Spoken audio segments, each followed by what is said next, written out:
I'm Alexander Zupancic for WingSpan, and today we're joined by Gerald Benton, who's running for state representative representing District 18.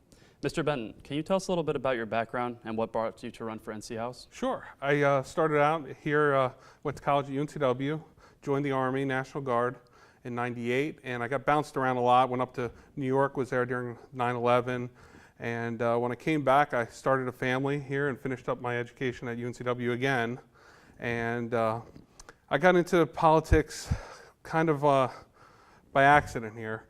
I showed up to the polls one day. I said, what's going on here? Our schools are failing. They're not doing well. I've got I now have a 5-year-old at home coming tomorrow, but I have a child at home and my education system's running at a 50% proficiency or less. And I said, we have to do something about this. You know, our taxes keep going up. Our education scores for our children are just not there. And I said, something's got to change. We've got to change the direction of the state a little bit and do better for our children. Mm-hmm. What are some of your goals if elected to represent District 18? Sure. Education's number one. We have to bring in educational savings plans, give the power to the principals so local decisions, curriculum can be made for the children in that school instead of this broad spectrum. Mm-hmm. Healthcare reform. We definitely need mental health crisis centers opened up in every county. It's got to help the heroin population with drug courts, needle exchanges. All of that's really important. And I would say reentry. We have over 70 million felons here in North Carolina in the country, and we have to be able to get them employed and help them out. So we need to have programs like hometown hires where you're taught how to approach employers and get jobs. And that's really important, not to mention licensing. In North Carolina, you can't be a hairdresser if you have a felony because they can revoke your license for that. And that's crazy. I don't care if anybody has a felony. If you wash my hair, it's okay, you know? Mm-hmm. What do you think about the current direction the state of North Carolina is headed? What changes or improvements would you like to focus on in the future?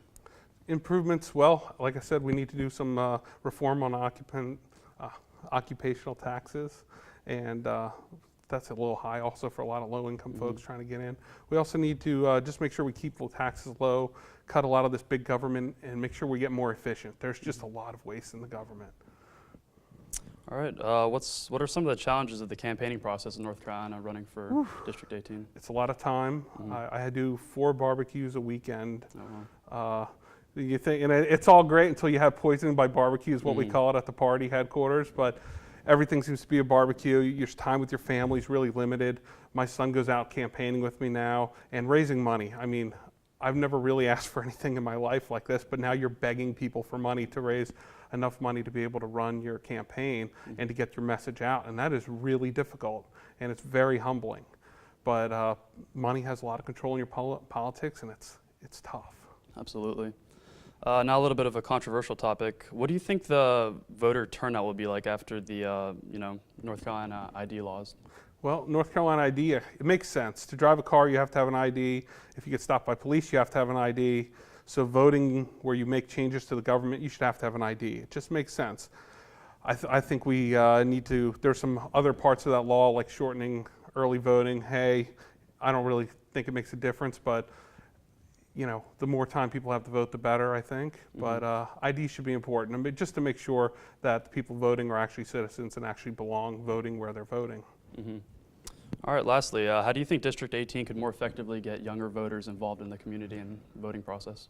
We have to address cost of tuition for you guys. It keeps going up, and we need to go ahead, and I did get frozen here recently, I believe in this last legislative session, but we need to really look into that and see what we can do to improve life of that. And to get voters more involved, we have Victory here in town, and they're going out knocking doors, getting people involved. And if you ever wanted to run for office, they of course would walk you through the whole process, and it is a lot. But it is really important for the next generation to come up and get involved, because it's going to be your future, it's our children's future, and if you're not involved, you're just kind of letting everything go by and you have no say in or no right to complain. All right, well, that's all the time we have today. Thank you very much, Mr. Benton, for your time. Appreciate it. Thank you.